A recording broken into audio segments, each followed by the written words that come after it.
Hello there, welcome to the Football Bloc. My name is Brandon. Today we're going to look back on match day 2 of the 2023 Asian Cup. So if that sounds interesting, let's hop right into it. One step beyond.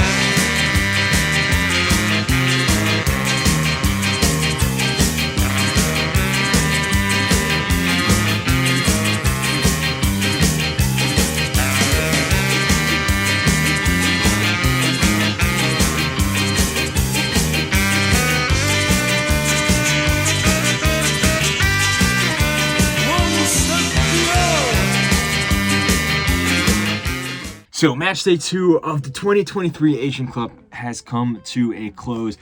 And what a match day that was. There were so many amazing games here. You get tons of goals, but then also just a lot of sheer passion and aggression and just, the outpouring joy from the fans. This is why we love this tournament. I'm having a great time with this tournament so far. So let's look back on each and every single one of these games. Let me give you my analysis. And talk about exactly what happened and then, look at the team's journey so far and then how that relates to where they can go from here, etc., etc. So let's start off with the first game that we're going to look at today. We're going to go in chronological order. First, we had Lebanon versus China. This was a game that both these teams really needed to win if they wanted to have a commanding control of their destiny going forward in this tournament. Both of these teams had a relatively poor results in their last match. Tajikistan tied with China, whereas Lebanon got beat pretty convincingly by Qatar. This match here, though, was pretty close. I think in the early parts of the match, though, Lebanon had far more chances than China. China had one chance on a breakaway at the end of the half, at the end of the first half, but at the same time, Lebanon had the closest chance of the entire match, where Matuk, the veteran striker, had a wonderful shot. He curled it in from just out the edge of the box, and it crashed off the crossbar. That would have been one of the goals of the tournament, and that pretty much would have won the game for Lebanon there. I thought defensively, throughout the entirety of the match, Lebanon was pretty good. That was up until, I would say, maybe the last 15 minutes. The players looked like they were getting really tired. They started to lose their composure. And then China had a bunch of really close chances. China really started to impose themselves on the match at the end. And if it wasn't for a goal line clearance, one of the best defensive plays that you will ever see this tournament, you'll ever see this whole year, from Khalil Khamis. He cleared the ball off the line. What an amazing play from him. That saved the game for Lebanon. That would have been really harsh on Lebanon too, considering how great they were playing up until that point. But either way, this match ends 0-0. It doesn't really benefit either team, but both teams are still alive. Now, moving on to the next game in that group, we have Tajikistan versus Qatar. Now, Qatar made 5 changes heading into this match. Not really sure why. I think the manager, Marcus Lopez, it seems like he's just confident in his team that they're going to win these games here, or maybe he just wanted to switch it up a little bit. But the way the team played was a little disjointed in the first half, and I think a large part of that is because of all these just different changes in different players and slight change in formation as well. Tajikistan actually had a really early chance in the beginning of the match, but Qatar was lucky not to concede.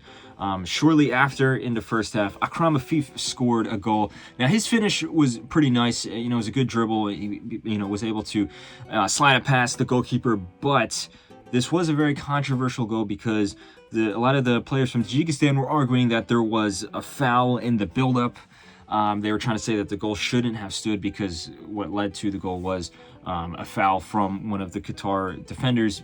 Either way, the referee did not disallow the goal. The goal stood for Qatar, which was a little controversial.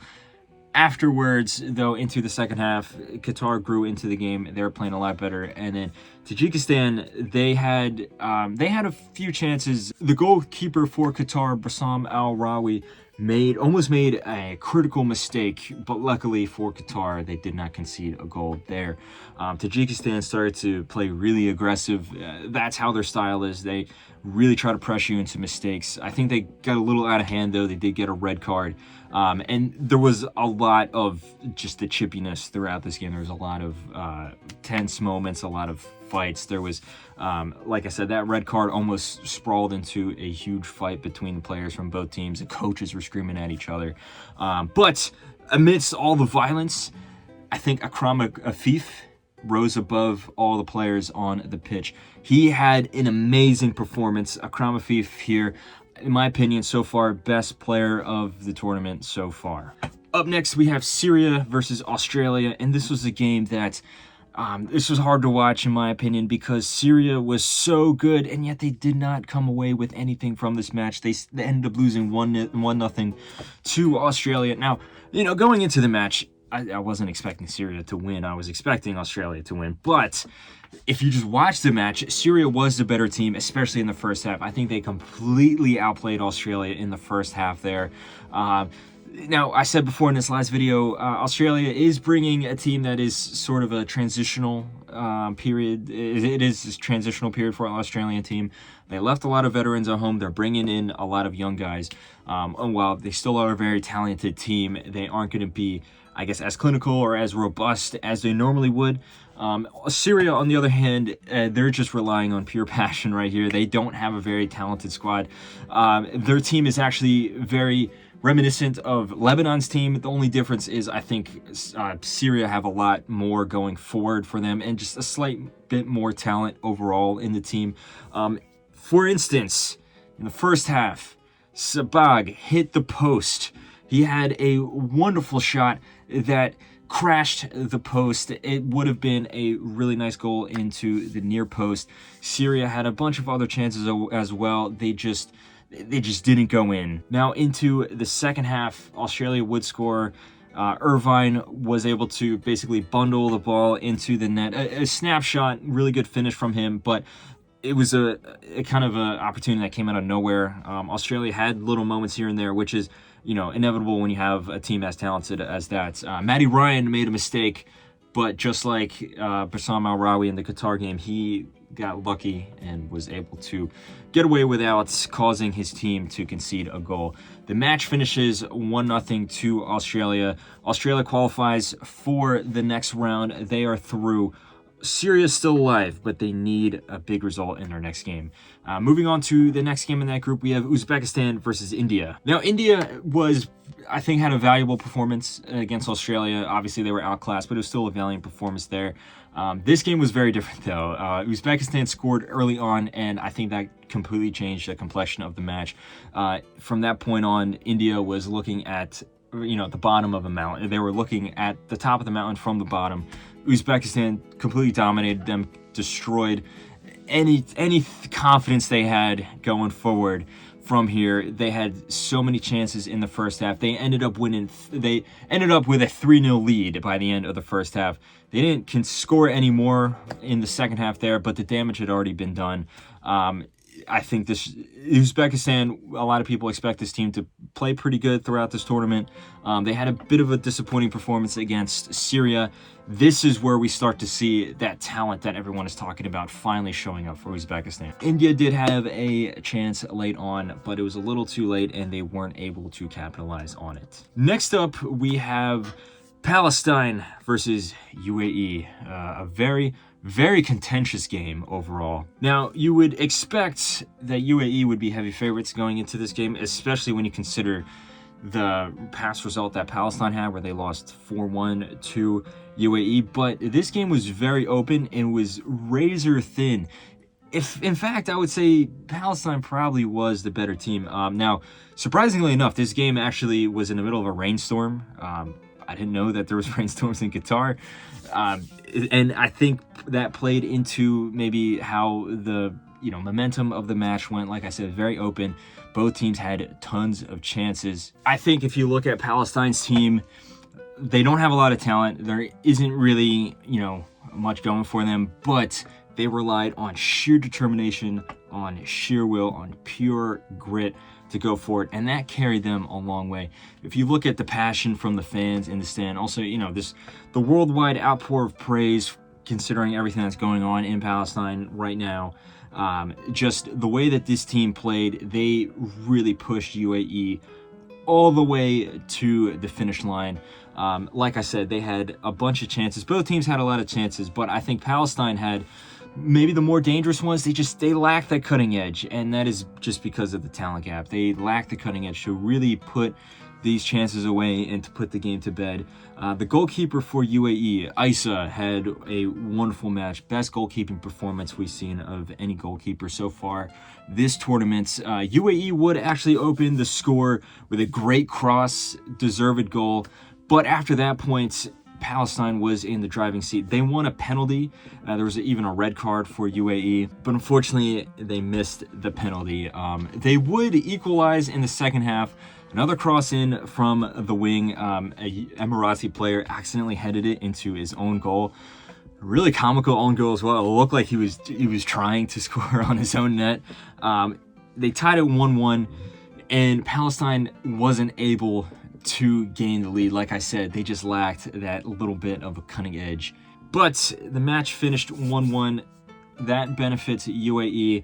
Palestine is still alive, but they would need to have a big result in their next game if they want to go through. Now, the next game we're going to look at, we have Iraq versus Japan. And in my opinion, so far, this has been the best game of the tournament. This game was completely insane.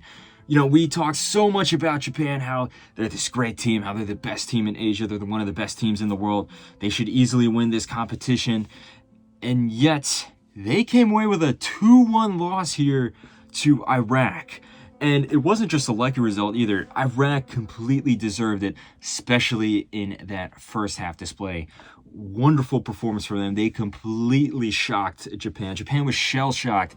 They had the whole crowd behind Iraq there. And, you see this a lot where these teams are relying on, just enjoyment of the game, of passion, of support from the fans. And that is no better signified here than this Iraqi performance, where they completely played Japan off the pitch here in the first half.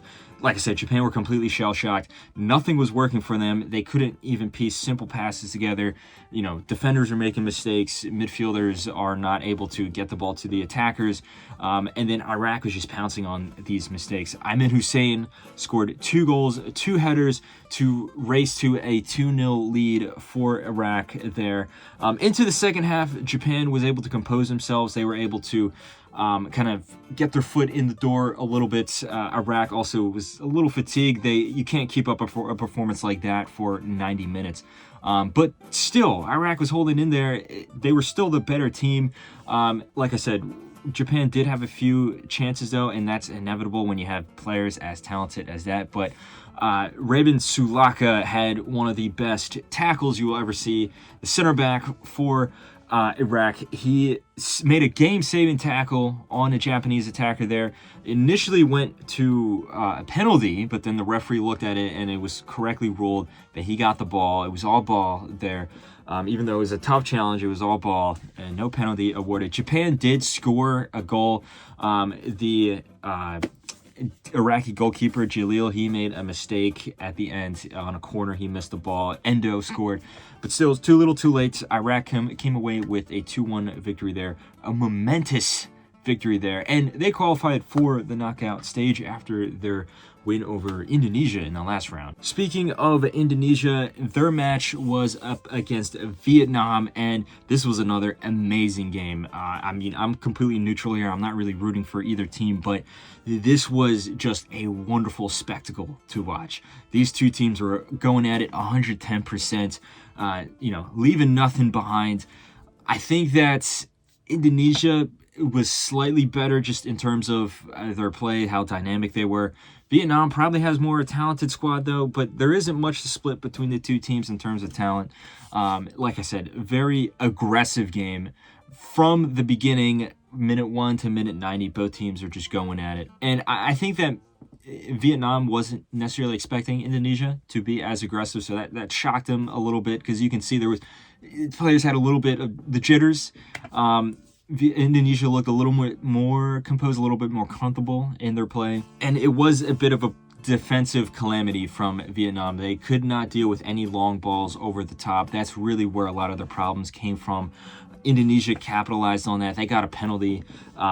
They scored the penalty, and they were able to hold on to that 1-0 victory. Now, Vietnam responded very well in the second half, though. Vietnam bossed the second half. They had a bunch of chances, especially towards the very end of the match. They had a free kick save. They also had a goal line clearance. A goalkeeper for Indonesia almost made a mistake. This game, when the referee blew his final whistle, you can see the passion on the faces of the fans, the players, the Indonesian players in particular, because they had just survived a massive and almost near ruthless onslaught from the Vietnamese. With this loss, unfortunately, it looks like Vietnam is out of the tournament. Valiant performance from them, but unfortunately they are out, versus Indonesia has a pretty good chance to make it to the knockout stage. On to the next match, we have Hong Kong versus Iran, and this was a match that I was actually very disappointed in, considering how good Iran was in the last match. I was expecting them to have a pretty good showing here against Hong Kong. I was expecting a good game overall, considering Hong Kong themselves had a fun performance. Yes, they were outclassed in their last match, but still, it was a fun performance. If anything here, though, it looked like Iran probably underestimated Hong Kong a little bit. They went into this match probably assuming that they would win. But Hong Kong did not sit back and let them get toyed around like that. They almost scored first. They had a flurry of early chances. Everton, the naturalized Brazilian, had a chance. He capitalized on some very poor defensive mistakes from Iran. He dribbled around the goalkeeper, but unfortunately his shot went over the bar. And there was a lot of just odd mistakes from Iran defensively. But because they're such a talented team, especially going forward and in the midfield, they're inevitably going to create some chances, and they did score in the middle of the first half. Really good move put together, really good, dynamic attacking move, and then Iran just basically held on to that lead. Hong Kong had some chances in the second half, but nothing that really troubled the goalkeeper. I think, you can just tell that this team is, there's a severe talent gap here. So as lucky as Iran were defensively for their mistakes, they still were very dangerous going forward. Ends up as a 1-0 win. You can argue that Hong Kong is a little unlucky to come away with this game for nothing, but you can't understate how talented Iran is, even if this wasn't really that good of a performance overall. Up next, we have Jordan going up against South Korea, and this one as well. This is an amazing game, one of the best games of this tournament so far, and there's some contention there because there was so far been a lot of really good games. This one finished in a stalemate, and if anything, Jordan was the better team for most of the match. There's been a lot of these near shocks and shocks here for some of the bigger teams, specifically the East Asian teams, and I think this just goes to show the host advantage. Obviously, Qatar being the host here, they themselves are playing good. But if you look at all the Arab teams, for the most part, they are punching above their expectations. They are, outperforming what a lot of people thought around where they were going to do. This match here in particular, obviously South Korea, one of the most talented teams in the tournament. They scored early on, a penalty. Hong Sung-min put it away. But I think after that penalty, that kind of just woke up a spirit within Jordan, because from that moment on, they were on the front foot. They started to really threaten South Korea. They scored. It was a really scrappy own goal off of Kim Min-jae, off corner. The ball kind of bounced around in the box a little bit. But only a few minutes later, though, Jordan was bombing down the other end. They had a bunch of attacks after attacks, and then they did score a really nice volley into the bottom corner, and that was right before halftime. I would say it was a 15-minute period from the middle of the first half to the end of the first half. Jordan completely played South Korea off the pitch. Into the second half, though, Jordan looked really tired. They looked really fatigued for just the amount of effort they put into that first half performance there to come from behind and then to gain the lead. And they sat back a little bit. They kind of invited South Korea to push for an equalizer. And it looked like Jordan was going to be able to hold on to it. South Korea looked a little bit lost in attack, I have to admit. Despite scoring the penalty, Son didn't really have that good of a game. He didn't really have that good of a game in the last match either, if I'm being honest. But eventually, they were able to score an equalizer there. Lee Kang-in had a wonderful performance overall. And then both these teams, great game. Both these teams can leave this match being very proud of themselves. This match, the result actually benefits both teams, considering that both of them won their last match. Next, we're going to look on to Malaysia versus Bahrain. And then this was a game that was also very interesting. Not as many fireworks going off. But Malaysia is a team, a lot of people had some expectations for them. And you could see bits and pieces of that here. Going forward, they're very good offensively. A lot of their attacking players are very creative. They were creating a lot of chances, or if they weren't like necessarily creating a clear-cut chance, you can see the idea there. The problem was, though, defensively, Malaysia is very, very poor. They leave themselves wide open on defense. And Bahrain is a team that is around, like, I think I said this before in the last video, they're around like the mid-tier of Asian teams. They're not the best team in the world, but they are pretty solid. And while they didn't offer as much going forward as Malaysia did, they were much stronger defensively, and I think that kind of canceled it out.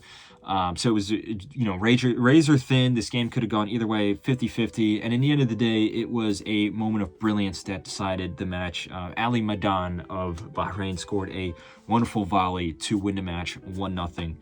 Like I said, Malaysia can be, a little hard done by. They can feel a little hard done by considering how good they were going forward. But that doesn't make up for their poor defensive performance there.